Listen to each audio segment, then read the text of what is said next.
సిబిఆర్ఆర్ ministries తరపున దేవాది దేవునికి వేలాది వందనాలు.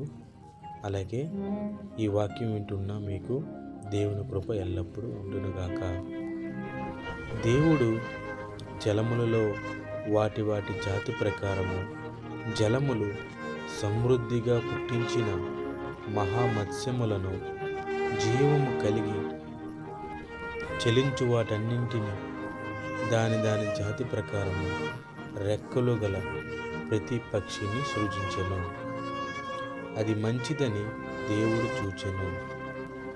దేవుడు మీరు ఫలించి అభివృద్ధి పొంది సముద్ర జలములలో నిండియుండుడనియు పక్షులు భూమి మీద విస్తరించునుగాకనియు వాటిని ఆశీర్వదించెను.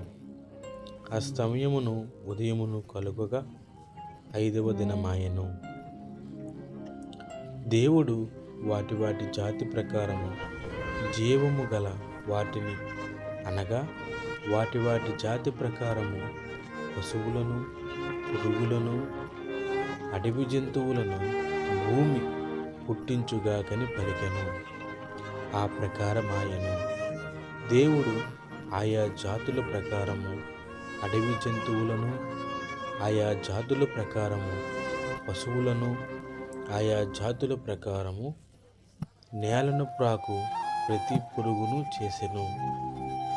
అది మంచిదని దేవుడు చూచెను. దేవుడి చిన్న వాక్యాన్ని మనలో ఫలింపచేయునుగాక. ఆమేన్.